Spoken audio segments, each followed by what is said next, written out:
I never get less anxious doing this. I speak every day in class, but this is different. I don't know why.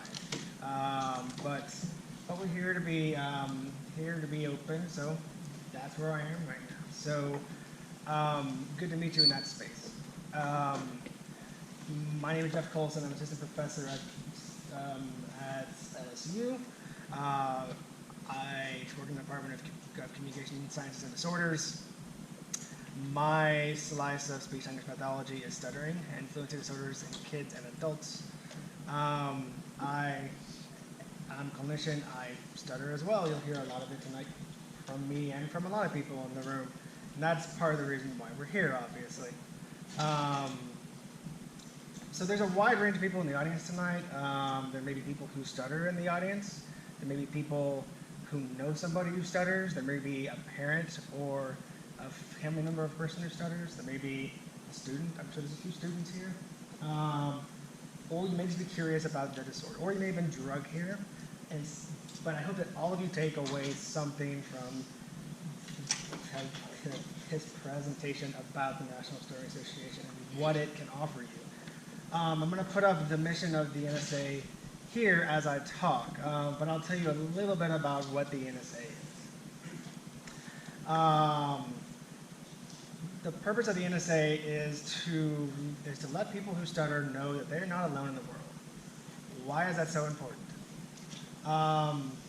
Perhaps if you know a person who stutters, perhaps if you are a person who stutters, you may know that typically people who stutter don't love talking about stuttering. Nor have they often met another person who stutters, and if they did, they didn't necessarily talk about it. And the amount of social penalty there is connected to stuttering is very disproportionate to how much it occupies your mind.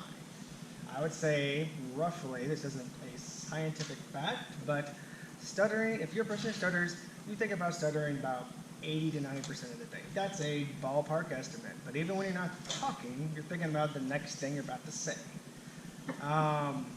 And that's exhausting, and it's lonely, because you do not get a chance to talk about that one thing you cannot stop thinking about. So part of the NSA is to give you permission to talk about it, to give people who stutter a chance to actually broach the topic, and a chance for people who know somebody who stutters or cares about somebody who stutters to know how to help. It's difficult to know how to help, from what I understand. And the most intuitive things can actually be less helpful, as you'll probably learn through tonight's panel. The way this is generally going to work is, so there's 4 people here on the panel, including me. And tonight is a night to hear stories and tell stories about stuttering. And then after that, I will probably open up some questions to the panel, and let them respond how they would like to respond. And perhaps it'll help you recalibrate your perceptions about stuttering, perhaps dispel some myths that may be attached to stuttering, like number 1 myth that it's just caused by anxiety, and perhaps open the floor to more questions, because now's the chance. It's often the case that even in a clinical setting, you're hesitant to really talk about what brought them in the door in the first place. And it's often fluent speech, but it's often more practical things like, I want to get a job. I want to talk to this person who I haven't talked to yet. I just want to leave my house. Things of this nature. So that's the broad strokes. I'm not going to talk all night because a lot of people in the crowd hear me talk quite a bit. They didn't come here to see that anymore. But I am first going to give you the nuts and bolts about the NSA. So the NSA is a nonprofit organization. It's not for profit. It's not clinical. It's a support group for people who stutter to meet other people who stutter. And there's about 100 chapters around the country. It started in 1977, and it keeps growing. And there's a reason for that. It's very popular. And often because it provides the services that people who stutter can't get in the clinic for a variety of reasons. Not that it's clinical in nature, but because it's addressing the real issues.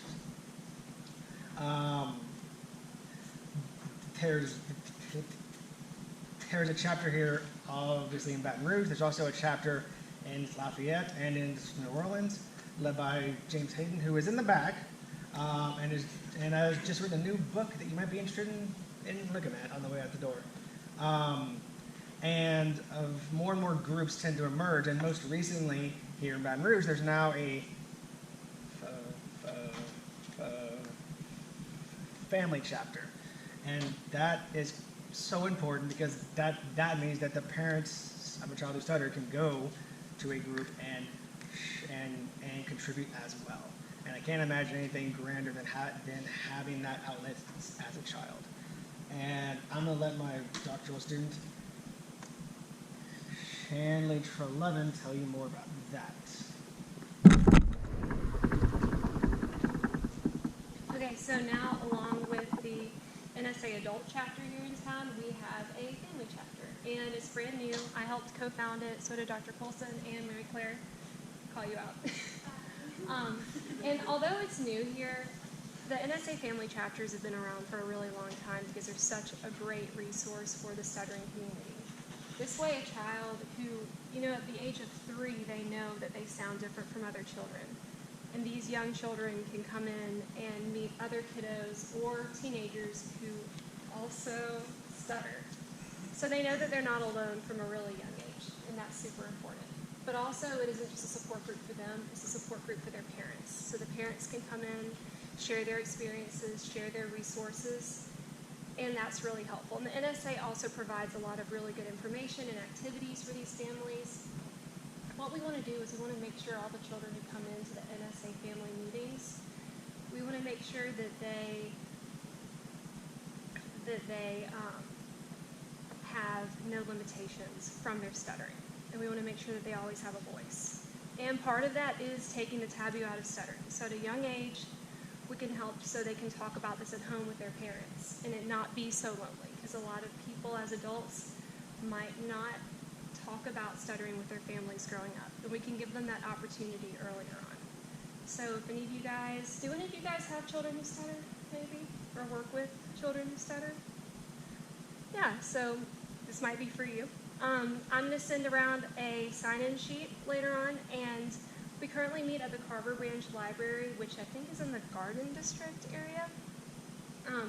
We're currently trying to figure out the best time so the most people can participate as possible. So if you're interested, you can sign in on the sheet. I'll send you an email, and we can make sure everyone can have the best experience possible. So, Thank you.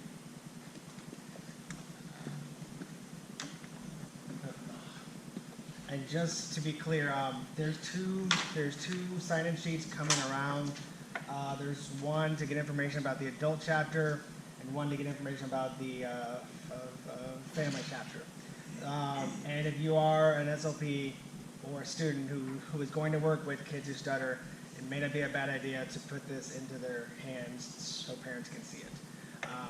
Because I know that scheduling can be hard, and this can be a great way to get the problem talked about, even if you're taking them in the clinic.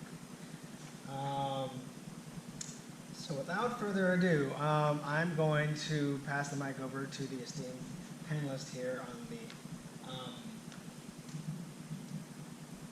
dais. If I can get this out. Names are up top. Is on. Hello. Hello. All right. So Leon Buford, Nick Brudholm, Wes Meador, and Rachel Jabaharian. Gotcha. All right. I'm gonna let Wes start because he's at the end. Good evening, everyone. If you don't mind, I'm going to try and stick to my script as much as possible. But, so So first and foremost, my name is Wes Metter. Relatively new to the NSA.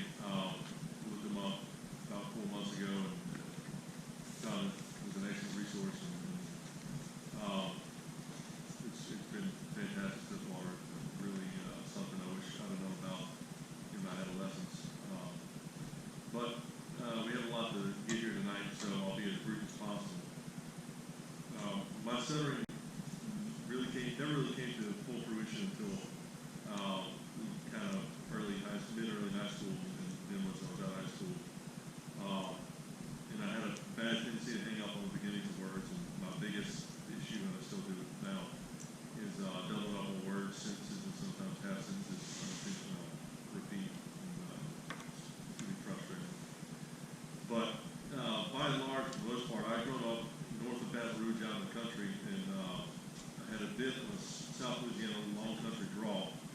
And I'd come to grips with my stuttering, even though it annoyed me to know him. For the most part, people didn't point it out too much, and my brother stuttered even worse than I, so I knew that it could be worse. I couldn't have been worse off than what I actually was. So a couple of years out of high school, and I was going to college. Is anybody familiar with Pride? You know where Pride's at? Central. It's probably about 40 minutes outside of Baton Rouge. So I was driving from Pride to Hammond back to the mall where my job was at, and the mall back out to Pride. I was in the car probably 3+ hours a day. And after a year or so driving for 3+ hours a day, you get kind of bored listening to music. You start looking for other avenues to hit that boredom. And I started listening to a lot of talk radio, sports talk radio, things of that nature, just trying to engage myself more and more. And as I was doing that, I noticed that these people on the radio talked so perfectly. They spoke so well and eloquently, and never made a mistake, very poignant. And I thought to myself, why not? Why can I? How can they do that? How can I not do that? So as I was in the car every day, I started trying to emulate them, mimic what they did, how they spoke. And I noticed the more that I did it, I dropped a lot more of my South Louisiana accent. My country drawl fell off. And I noticed as it did fall off, a lot of my stuttering issues did. I didn't drop words. I was very on point and fluent with the way I spoke, on the pause and kind of get that pattern. I could really kind of cope with my stuttering in a way I had known before. So being in the car, and no one else being there, I could make as many mistakes as I wanted to, try as many things I could, no one was there to judge. So being in the car, like I said, for 20+ hours a week, and I've made the most of it. And really, I've dropped off a lot of stuttering. A lot of people tell me all the time that I don't stutter, which is kind of funny to me that they tell me what I do and don't do. But I do a very good job of coping with it, especially in a professional environment. Here now, I really try to make as few mistakes as possible. But when I get home, typically when I let my guard down, I'll make a lot more mistakes. I'll do things that annoy me, but I'm not trying to really focus on it as hard because it's been the whole. Jeff said it's extremely exhausting. Not only trying to plan what you're going to speak, but engage in a conversation with somebody and predict your answers to words and things that they have said yet, and really focus on what you're going to say before you even say it. So here I am. What is it? 2002, 2003. Here I am, 16 years later. And they said, by and large, most people don't know I have an issue, but I want to reach out to the NSA and really talk to other people that have stuttered. And it's been a great resource, and just hearing other people, same frustrations they have that I've had, and being able to relate to somebody and vice versa. Other than that, we have other panelists, so I'm not going to take up too much time. Thank you. Hey everyone, my name is Nick Crew. I am a transportation engineer here in town.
graduation, I was called on to give a speech at the very last minute. I wasn't told that I was kind of good, and it was kind of a scripted thing, and I went up there, I read it, everything was fine.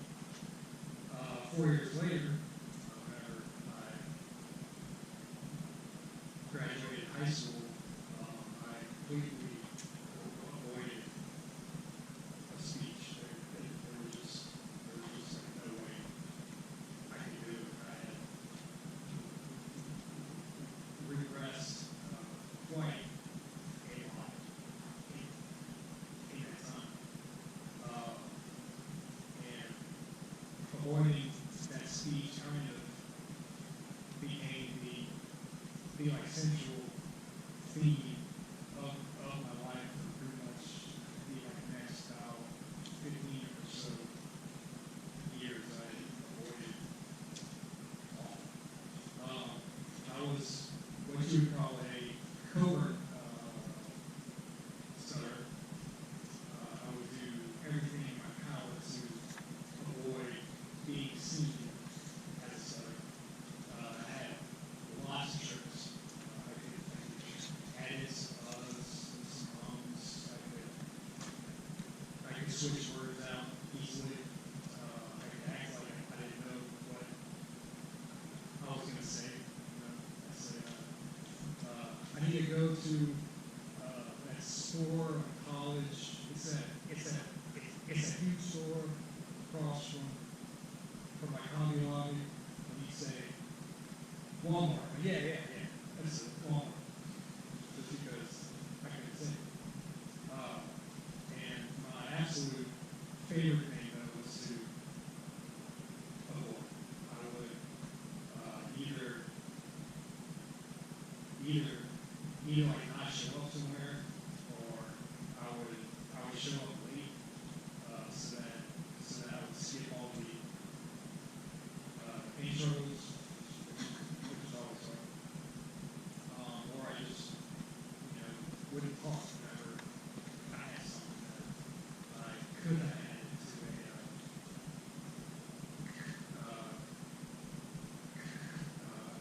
a conversation.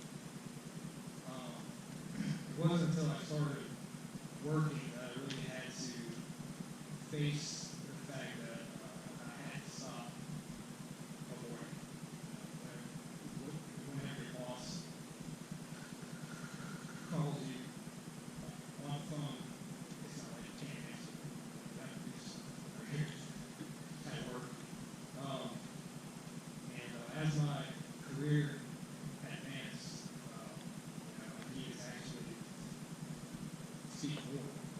Needed to participate in meetings, conference calls, even present. So every year I was struggling a little bit more. So I did a little bit of research, and I found this book called Self Therapy for the Stutter by Malcolm Fraser. And my biggest takeaway was that acceptance is more important than fluency, and that you can't get to acceptance by avoiding. And to me, that made a lot of sense. And that was just a really huge turning point. I had basically at that point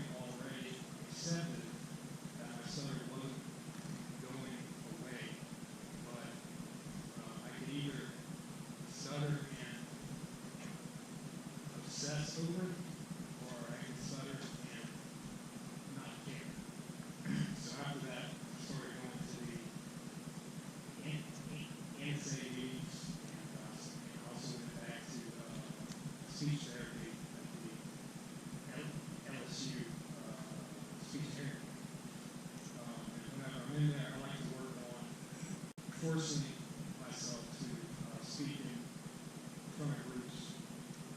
That's what I usually want to avoid doing. So, in the spirit of not avoiding, I decided to come here and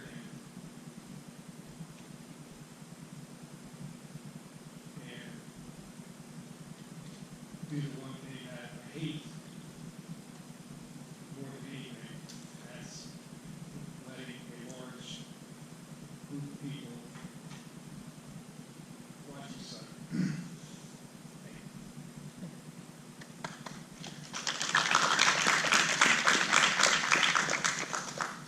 All right, so everybody, I'll go ahead and stand up so we can see me real quick. So how's everybody going today? Great. My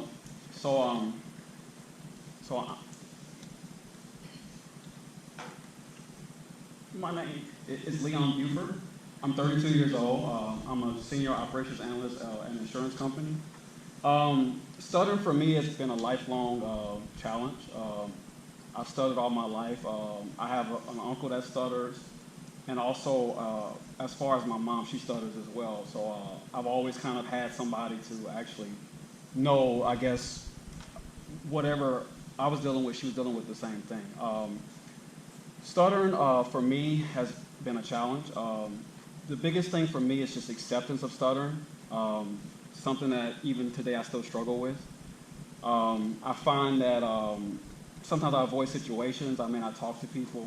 I will not engage. I found myself actually in grade school, I would know the answers to a question, but I wouldn't raise my hand because I was afraid of stuttering. It wasn't that I didn't know the answer to the question. It's just the fear of it. And also, too, you know how some kids can be, they can be very mean and cruel sometimes. And it's just something that you have to deal with as a person that stutters, or really as any kid, because you're going to have to deal with it. I've been a part of NSA for a few months now. I was a part of it initially. As far as a library here, the old library, I was a part of the old crew. But I came back and I had a bad situation with that, but I came back and I joined this one. What I really want to do is I want to kind of reach out to some people that are younger, especially people that like me that are youth. Because I feel like, for me, one thing that I always struggled with is I never really met anybody that was my age that really stuttered. And it's just that fear that you're always alone. And then when you hear about stuttering, it's 1% of the population. It's like, well, 100 people, I should meet at least one person, right? The problem with that, though, is that, as some of the other panelists were saying, not everybody's comfortable with it. So it's a thing where, for me and my stuttering, it's a journey. But I'm getting to a point where I'm becoming more and more acceptable of it.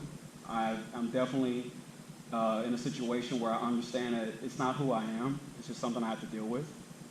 And I'm so much more of a person outside of my stuttering. I want to just make a couple clarifications about stuttering. Everybody stutters differently. Not everybody's going to stutter the same. Like for me, I don't really have problems talking in public. I don't. But for me, the problem I have is that when I meet new people, or when I'm in a situation where I'm put on the spot, that causes anxiety for me, and that's when I stutter. Also, too, I actually received. I'm not sure if y'all have ever watched the Steve Harvey show, or some of the. There's some TV shows that show a device called the actual Speech Easy device. It's where basically it's like a hearing aid, and there's something called the choral effect, where basically it mirrors your actual sound to where you hear it, and it's slightly delayed, and the pitch is a little different. But the point of it is to make it to where you will always be saying something in unison. And just to let you know, I did use it for a little while. It was okay. The problem with it, though, is that it doesn't just amplify your sound. It amplifies every sound. So after a while, it gets really annoying. And it only really works in small situations. And unfortunately, how our brains work is that after a while, after we start using it more, we actually all get used to it. So I found that it wasn't really effective. I just would say this, for anybody that's an SLP or anybody that is going to be potentially meeting with children that stutter, just keep encouraging them to not allow the stuttering to control who they are. It's one aspect, just like a person in a wheelchair, somebody that maybe be missing an arm or missing a leg, you're still a person. And you may not be the same as somebody else, but you still have value. And I just want, if anybody's listening, I just want you to make sure that, especially with a young child, because it needs to start young, I really think that's going to change the stigma of stuttering. And just understanding that not everybody's going to like you, but you will find people that like you. There's so many people in this world, there's no reason why you can't find a small pocket to meet people that actually encourage you. So that's all I wanted to say. Thank you, sir.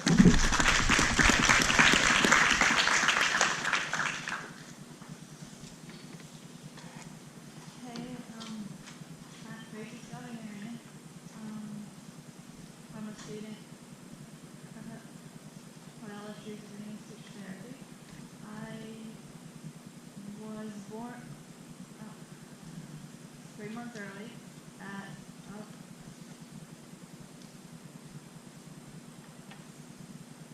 my last 3 weeks. 21 pounds 2 ounces.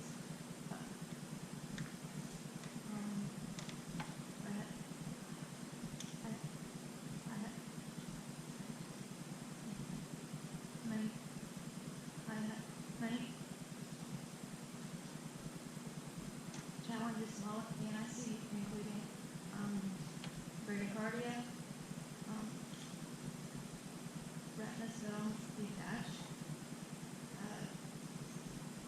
double inguinal hernias, and a possible brain bleed or stroke, which caused my study since I was 2 years old and was starting to talk. The stroke occurred in the basal ganglia region, which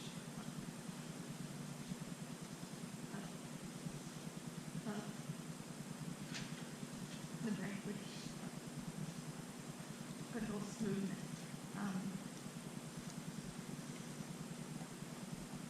But also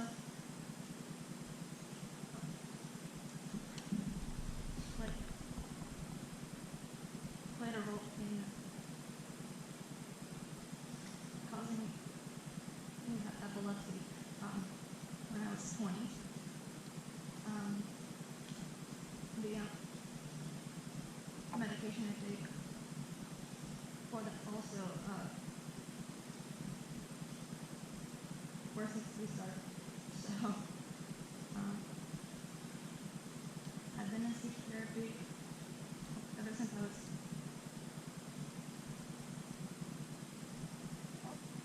3 years old, and I've used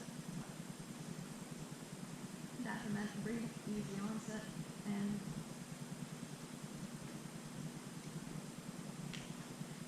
light articular contacts. I've also tried the Vitamin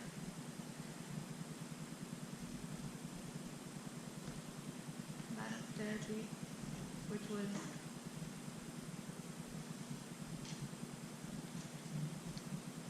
discovered by Charles Schwartz,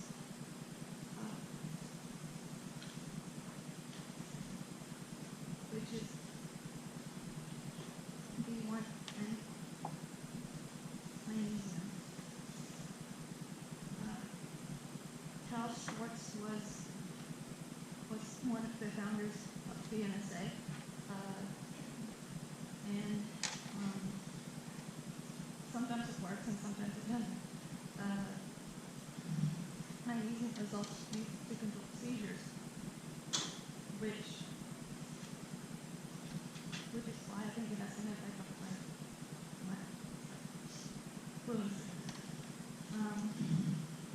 as a child, I was kind of oblivious to the fact that I had a stutter, and I would actually chase kids to have them talk. I would chase them to try to initiate them to play, not really knowing that they didn't want to play with me because of my stutter.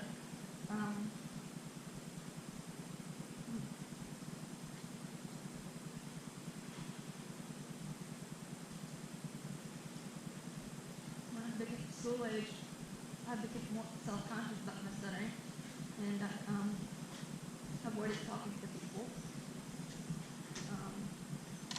I was bullied in high school because of my stutter, by a kid who had a lisp. So it was interesting. I obtained in college. I obtained two degrees in Spanish and speech therapy. My learning Spanish has helped me a lot with my communication confidence, and it helped me tackle the other major for speech therapy. And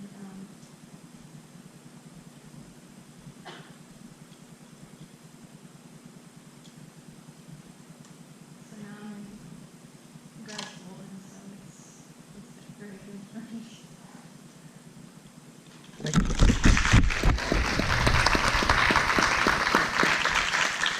Thanks, everybody. So now that you know the panel and the range of personalities and people and the type of stuttering, that's one of the gains of this event, is because if you know a person who stutters, you probably know one person who stutters, and that's probably how you think everyone stutters. It's not necessarily the case. Everyone up here is a person who stutters. So be flexible in what you consider to be stuttering and not stuttering. So I'm going to start this with a question that is always interesting to the audience, and one that comes up frequently in the monthly meetings, but it's always good to revisit in public. And talking about the speakeasy is a nice segue into it. So if they invented a pill that you could take that got rid of stuttering, would you take it or not?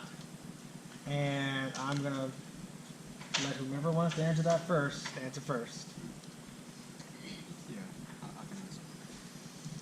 Okay, so I'll stand up again. Actually, the funny thing about it is that I know the answer to this question already. They were doing a clinical trial for a stuttering anxiety medication called, it's actually called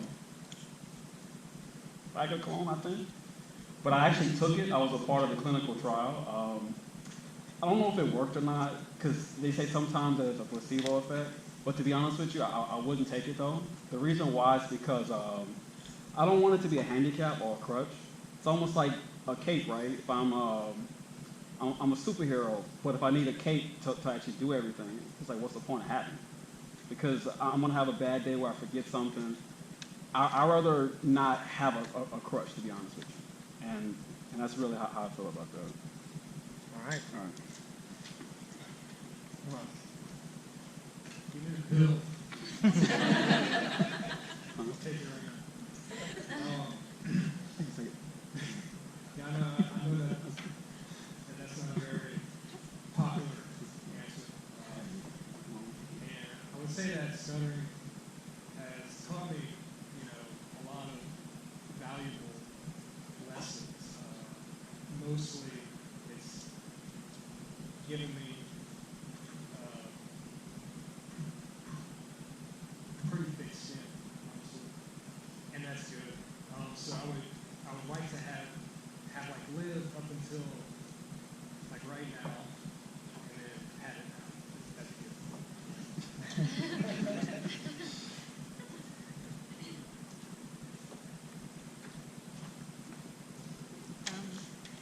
I agree with Nick, giving the pill, because, I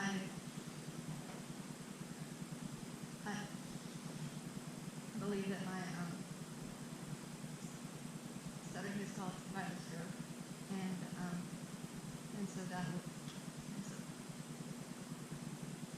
taking a pill would hopefully reduce the epilepsy or, you know, seizures, but also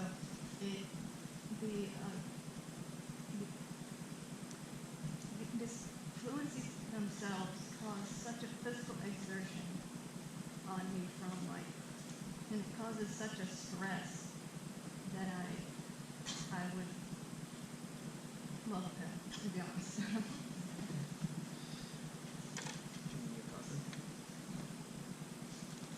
I actually agree with both Nick and Rachel as well. There was Bill, I would take it without question. I know the right answer is supposed to be that we are the sum of our experiences and we are the people we are because of the challenges that we overcome. To a degree that's right, but at the same time, to be able to take a magic pill and make this stressor and this for the longest time, the dirty little secret in my life just go away. I couldn't imagine what it would be like. But, I mean, overall, I agree. I'll take the question. And it's not a test, to be clear. It's not like a right answer or a wrong answer. It's more just where you're at with this. Because, sure, there's days I would take it too. There are a lot of days I would take it.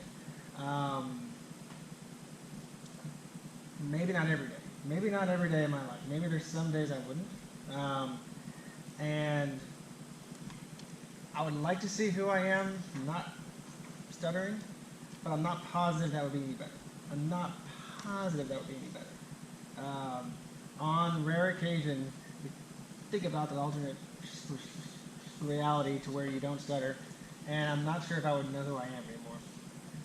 That happens, and there are some people in the world who can make a distinction because the thing is there's not a pill. And to be able to imagine yourself peaceful in a world with no pill is part of it. To pull apart stuttering and content is tricky. And also just grappling with the idea of identity. There's an ongoing debate of is this a disability or is this an identity? Specifically in the world of law, is this a discrimination against a person because of a disability or because of an identity? And it's an ongoing debate. It's one that we can continue here, but we will not. But it's a curious question because I can't imagine who I'd be at that point. I'd be curious to find out, but I don't know if that means better. Second question. A few of you touched on the idea of acceptance. It's a very tricky word. Does anyone want to give your thoughts or ideas or comments about what the term acceptance means, and if you consider it to be synonymous with giving up?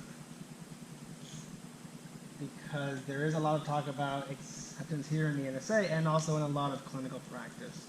And it's good to get the input of people who stutter to see what they think about it. So, anybody? No, I'd say exactly the opposite of giving up. I'd probably say that acceptance is kind of like I said earlier, it's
I'm going to jump to questions specific to this crowd, because I know there's a lot of curiosity in this world, and it has to do with clinical practice and your experiences with it.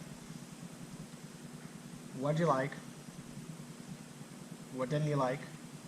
What worked? What didn't work?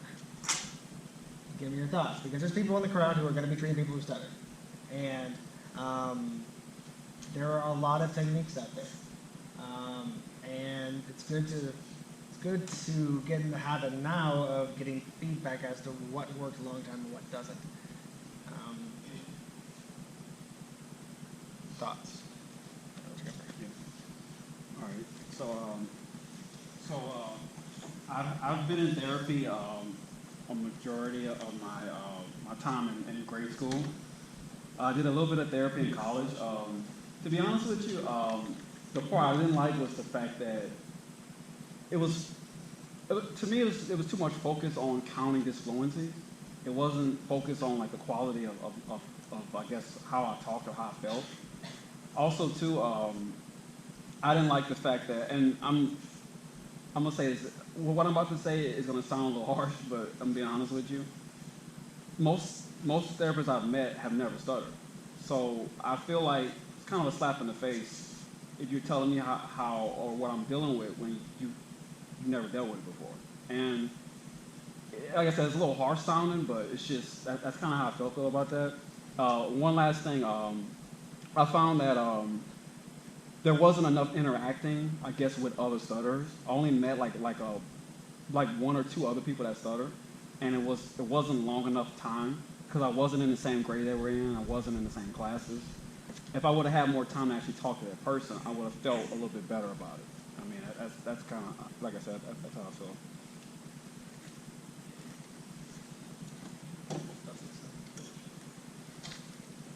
I've been going to speech for about the past 2-3 years.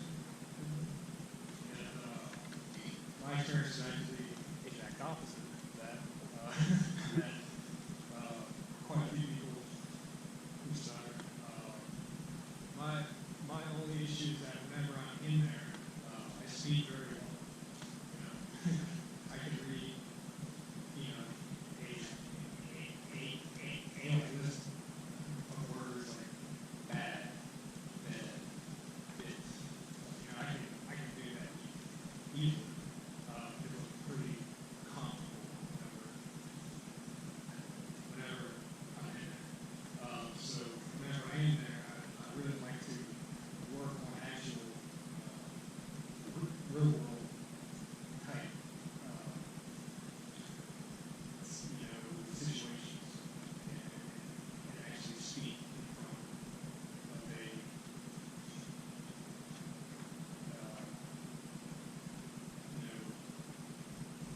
group of people. And that helps.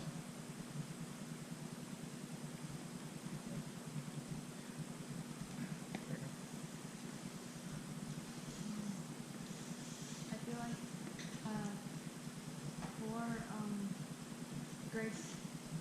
for grade schoolers, people should, speech therapists should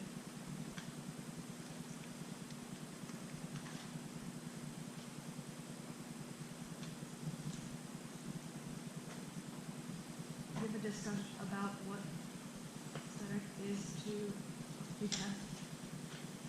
child's class, so they know how to deal with it, and to have them accept the child, so that the child can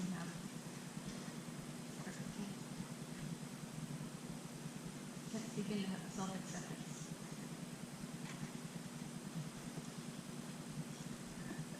And we're going to give a chance to people in the crowd to ask specific questions here in a bit.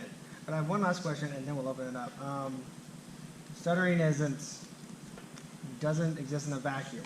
You live amongst your peers and your family, spouse, kids, mom, dad, siblings, whomever. How or did stuttering impact your home life, your your relationships with those in your uh, in your family. And I'll let whoever wants to go first. So, I just admit, my stutter really didn't take place until later in life. My brother stuttered as well. He was kind of, ever since he was maybe 6 or 7 years old. So my parents were pretty used to the idea, but they never really did any research or looked into anything or tried to find any ways to cope or deal with it or really help in the situation. In fact, they typically would make it worse because they got you're stuttering, and if anybody doesn't stutter, that doesn't help at all. So if somebody's sitting there pointing it out to you and getting louder and increasingly louder, talking to you like that's when you fix the problem, it does the opposite of that. So if ever you're dealing with somebody that stutters, personally, for me, it made it much worse. However, my friends were much more understanding. Somehow or other, they kind of they never really pointed out or pointed, every now and again, they'd say something, but they really never really pointed out or did the ear stuttering thing. They would really give me a chance to speak. So I guess in a way my friends were more accepting of it and easier to deal with and help me get through it much more than my parents. And they didn't know harm by it. They thought that was their way to help me. They thought they were going to make the situation better, and they were not. Later on in life, whenever I got older and more educated, I was able to tell them that, hey, no way, that didn't help. So don't ever do that. But just from a friends and family standpoint, that and other relationships, my wife has actually been very understanding, helped me. We dated in college. She helped me find different ways to cope with it. And was very understanding, and it's been a blessing for me through the whole process. So it's very throughout my entire life, and there are some people who make this side of it happens. Everybody's got their flaws. Some people are so insecure in their standpoint out of those people more obvious ones. So at least that's my thoughts.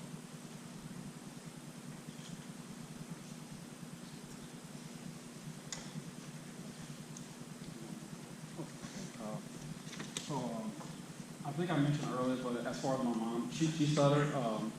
We would talk about it sometimes, but I found that she would kind of help me a little bit too much. I was 18 and 19 years old. She would help me make calls. She would do that kind of stuff. And I think she was more, I guess, afraid of how I guess I was going to be, I guess, growing up. I never really had like too many problems making friends, but I've said this before, but like I guess first impressions for me are hard. Sometimes I may stutter a little bit too much at first, or when I introduce myself, people think I'm having a seizure or something, or I'm freaking out, and I'm like, no.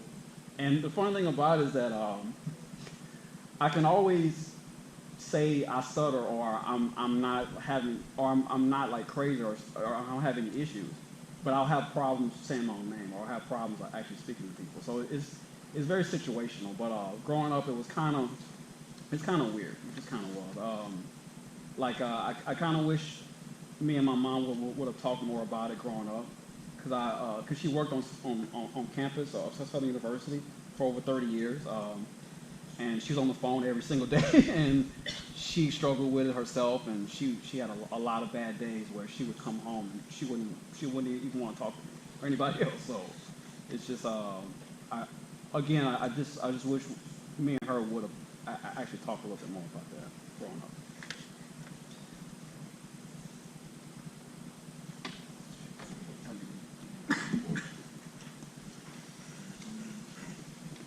My parents have been very supportive of me.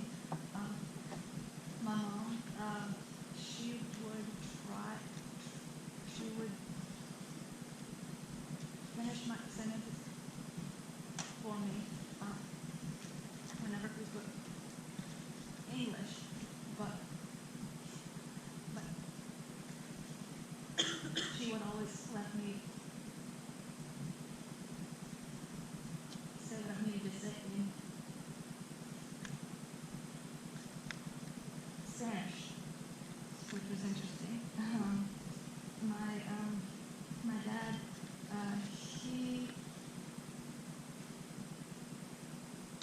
always tell me to just slow down, breathe. And he had more of a didactic tone to it, which I didn't really like. But they would have been very accepting of my stutter. So, you've gotten to know a lot about the personal constellations, the personal stories, clinical history, family history. And there may be some of you in the crowd thinking, these aren't the people that you described to me in class. Or you're thinking, this isn't the person who I know who stutters. This isn't the person who I saw who stutters. That's because people who stutter are like everybody else in the world. There's a big group of them. And there's a very wide range of personalities. It is unfair to ascribe a single personality trait to people who stutter. A profile of the anxious, scared client. That doesn't mean that they aren't anxious, but not everyone's in that headspace. And so it's good to know general trends, but also evaluate person on an individual basis. I'm going to wander onto the crowd for a second to see if anyone has any thoughts or questions or feedback. But I want to just remind you, in case you hadn't gotten to the sign-up sheet, we're in at this point, but it's around, so go and look for it if you need it. And we'll probably go to about 8:30 in case you're wondering. So, without further ado, you have a panel full of people who stutter and a wide range of opinions, so you can let them have it. Ken, I have to leave, but I was walking by, and I'm walking my dog, and I'm out my life in the car. But I'm a severe profound stutterer as a teenager, and I became a speech therapist. My last 10 year, I had other issues. You know, I used to drink a lot because, and in lesson, I used Wendell Johnson, Charles Van Riper type of therapy. I'm 70 years old. And probably when I was 20-ish, I was pretty much free of the acceptance thing. I'm in AA, and there's a real big thing about acceptance and surrender, and that's power, actually. And after Katrina, I hadn't stuttered, hadn't had any fluency, anything in about 25 years, and I started having a little more fluency problems after Katrina, so that's up here. I, of course, had problems meeting young ladies, and I had fights in high school. And then, lo and behold, Vietnam came, and they said, no, we don't want you over here.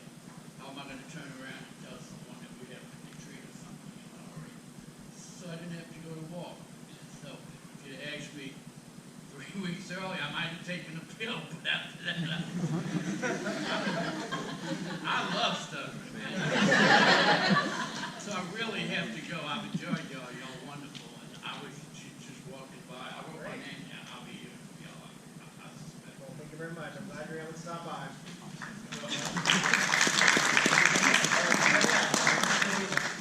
Yeah, y'all great. Right here. I'm a graduate student at Southern University for speech language pathology, and in going to class, we had a discussion on whether or not we felt that this is a good field for speech language pathology, because I know it's not a lot of evidence-based practice behind it. But I was wondering, have any of you guys actually gone to counseling? Because we figured that a lot of the treatment for intervention should involve counseling because it's such an anxiety minded, and like you said, 90% of the time it's on your mind throughout the day. So I was interested if anybody has gone to like outside counseling to deal with this. And you may just have to speak up because I'm not like jogging back and forth. Has anyone? No? No across the board. Next question. I would say it's not uncommon for people to pursue that path. There's counseling involved in this. Not in all cases, but in a lot of cases. And scope of practice, actually. Counseling is a big part of being an SLP. I don't want to put in my foot on my lecturing hat too much, but yeah, kind of across the diagnosis that you're going to treat, you're going to have some counseling in there. And I think it's an interesting concept to go down that road in terms of stuttering now. And I do get cautious about counselors in terms of how much they know about stuttering. But I think a lot of cross collaboration is a great thing. You can find a counselor who's willing to do all that. And the good news is there is evidence to stuttering. I'm happy to share with you after all this. Yeah. Good afternoon. I'm Dr. Stanley, and I'm a professor at Southern University, and I'm currently teaching a graduate student fluency in the stuttering class. But my question is for the panelists, for those of you who have had speech therapy, did you find it effective? I did hear you say what you did not like throughout the session, but did you find that the treatment that was provided to you effective? And I think it's Mr. Leon? Yeah.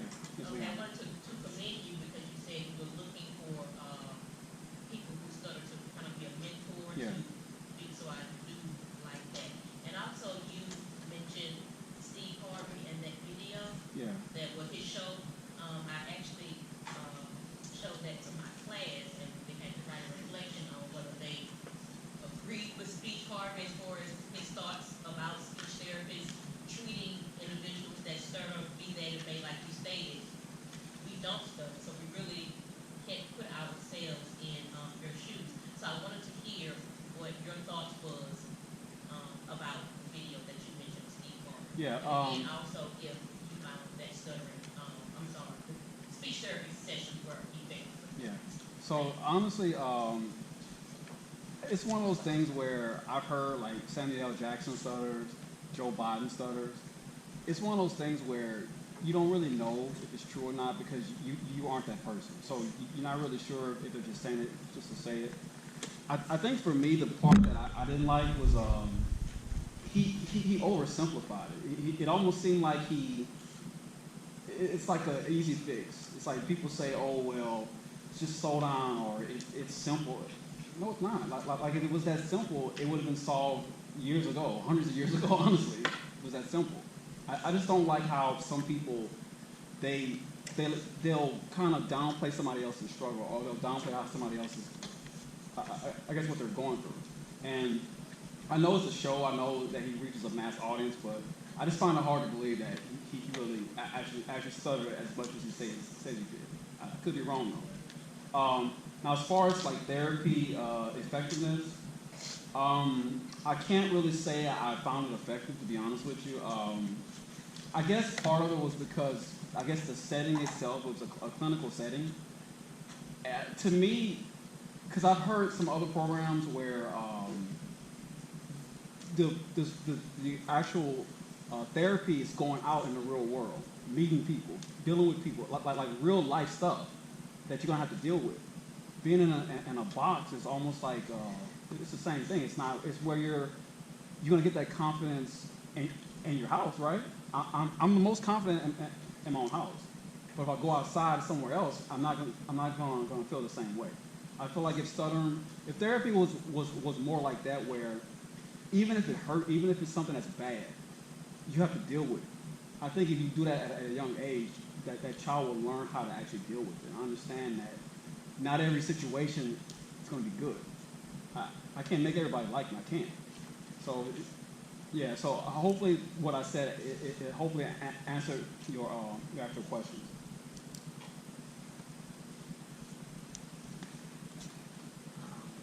So I did about treatment that worked.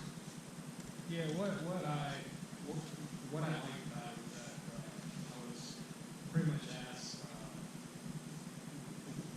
what do you want to get out of this? I was kind of at the point where, how I said earlier, I was really more concerned about acceptance over fluency, and what I really wanted to get out of it was working on real world speaking, situations, kind of like this, maybe. This is something like that. And yeah, I feel like that. And if that's on speech treatment that works. Yeah. Well, for me, it was easy onset and diaphragmatic breathing. And relaxation techniques because I have relaxing. And the diaphragmatic breathing it's difficult to really get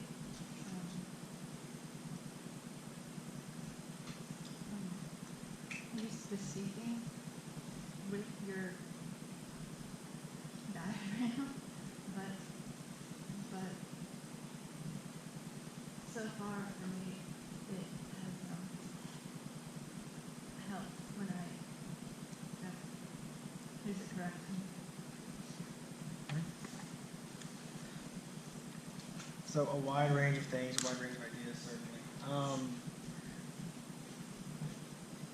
Questions? Because I can toss in, but I don't want to keep talking because you guys hear me. Oh yeah.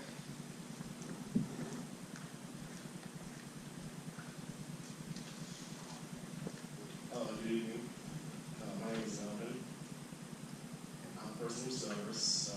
I've been serving a big part of my life, and I'm currently going to my speech therapy in Southern University.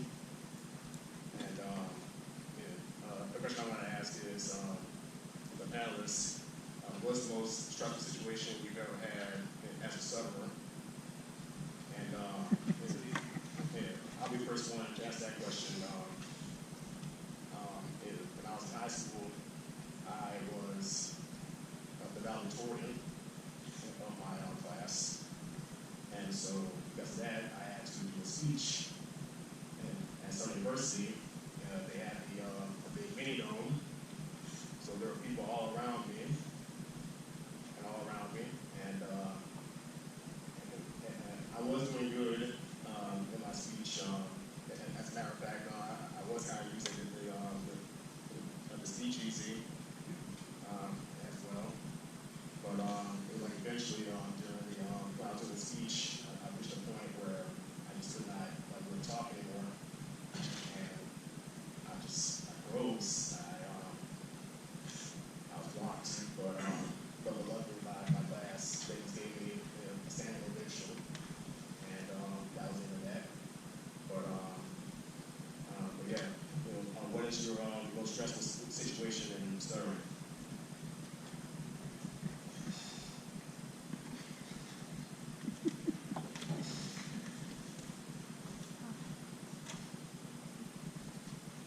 I was in Spain for study abroad, and I got lost. And I got lost on campus, and I was trying to ask people in Spanish where to go, and I was trying to explain to them that I was studying physics too. And instead of saying the words stuttered in Spanish, I said I babbled. And babbled like a baby. So that was my worst, or my most stressful experience because I was lost. And I used the wrong word. So my meaning didn't fit. So to answer this, I'd say probably the worst one was I was going to a trip to Arkansas one day, and the worst thing is when you have a car that it doesn't have cruise control. So it's like literally like like in my foot, the actual ball of my foot was on fire. It was like almost bleeding. It was so bad. But what happened was that I was on a highway out there, and I guess I wasn't driving fast enough. cop pulled me over, and I was stuttering when I was speaking to him. He said, "Are you on drugs?" I'm like, "No, sir. I'm not on drugs, sir." And I was more probably embarrassed and annoyed with it more than anything else, because it's like, just because you stutter doesn't mean like something's wrong with you. It's just like, come on, like, and it's one of those things where I guess he hasn't met somebody like that, but it's just it doesn't. That's not the start of a good situation. It just isn't.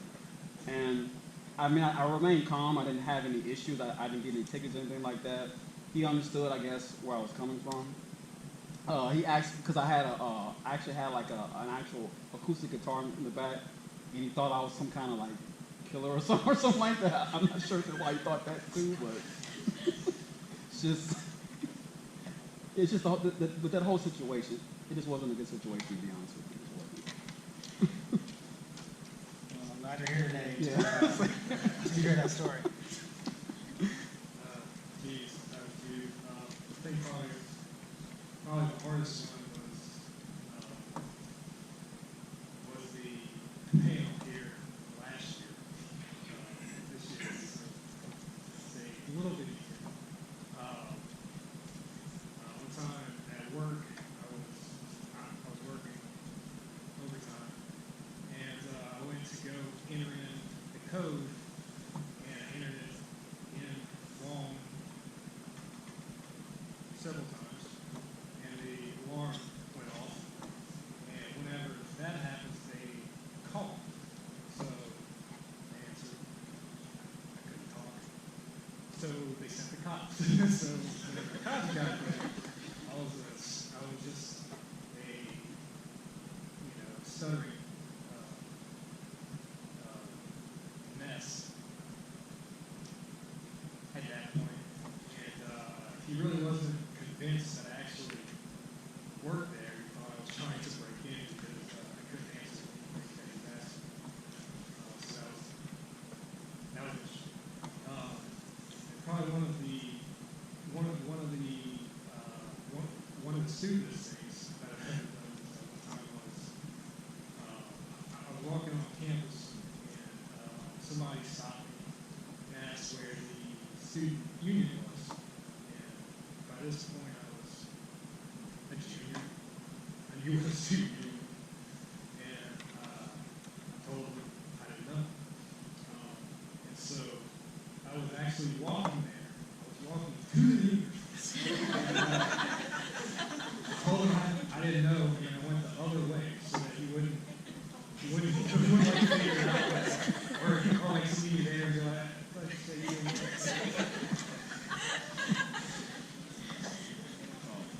So when I was in college, I signed up for Southern Wells, the student leaders class, the United States Marine Corps, to get my commission as an officer. And usually the most stressful and frustrating situation at the same time was whenever we got to drop our drill instructors or drill sergeants. And I had giant poking angry men in my face, and it's not a very good time to show any sort of weakness and or give the impression you might be making fun of them. I did both. And they summarily chewed me out, got on top of me, and they swallowed that up pretty quick. Later on, there's more understanding, and they realized I wasn't doing that one of those things that I was doing. But having a giant killing machine in your face, looking for any reason to jump down your throat, and then continually doing things that is aggravating and is not good.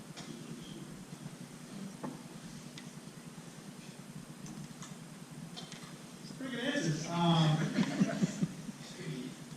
You were in a military scuffle. You were almost arrested. You were almost arrested, and you almost got lost in the country. That's trust.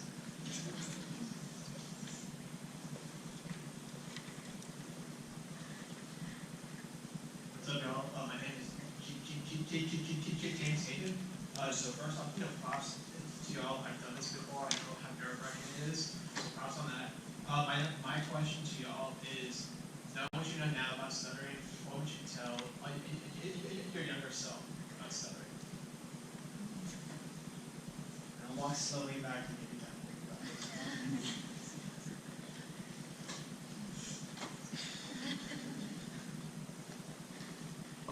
first thing I would say is that every decision I ever made to not do something because of my stutter, don't go do that. Go ahead and fail. Go ahead and do what you have to do, even if it means that extra stutter. Understand that it's just you. It's who you are. And that's really that's it.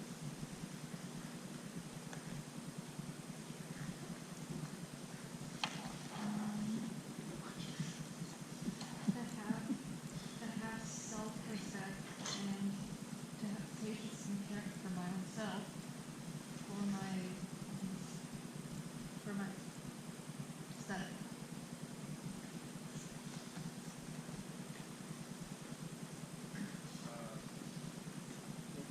Like I said earlier, basically to stop avoidance and to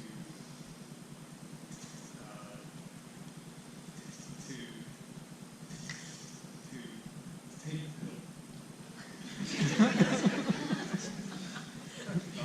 Not to date myself here, I do have kind of a baby face. But if I could go back and tell myself anything, it would be that there are resources out there. Like I said, my parents, while not trying to do anything specific to make the problem worse, there were resources out there for my brother and I they didn't know existed. And in a pre-internet era, a lot of you might not know what that is, but there was a time before the internet. And if you wanted to know information, you had to go read a book or encyclopedia. But we, pre-internet era, there was no way to just Google. That's how I found the NSA. One Google search, and I found it. Before that, this information wasn't out there. If you didn't know, you just didn't know. If I could go back and tell myself anything, it would be that there is information, resources, and things out there. Help both me and my brother.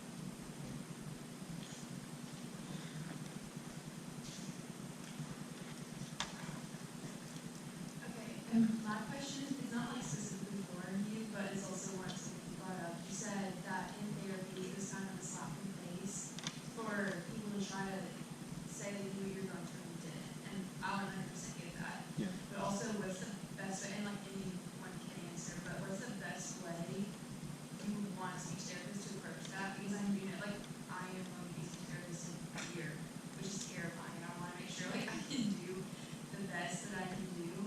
And so, like, I want you to, like, tell us, like, what's the best way to approach being empathetic, but not in a way where we, like, try to put ourselves in your shoes where it makes you feel like we don't understand. Does that make sense? Yeah. So how do you make a case between empathy and pity? I guess. Yeah. Tricky. Yeah. It's a tricky question, so, yeah. You may not have an answer. I just. Honestly, it's not a simple answer to this. It depends on the audience, who it is. For a younger child, I think acceptance is the first thing. For somebody older, you may want to just ask them. I think therapy should be almost like if you buy a washing machine, right? You're buying it to solve a problem. I mean, the problem is washing clothes, right? So therapy to me should be where you can identify what that person's problems are or what their goals are, and then work on trying to make that better. That person wants to be more fluent with certain words. You can work on those words. I mean, fluency is like the mountain in the on the horizon, and little small goals like doing little small victories are the actual path that gets there. But with the route, it may not always be the same. So I guess, I mean, to answer your question, it needs to be, you need to have like a feedback loop. Basically, make sure that you're always on target, but if the target changes, just try to make it to where that person is getting value from the therapy itself.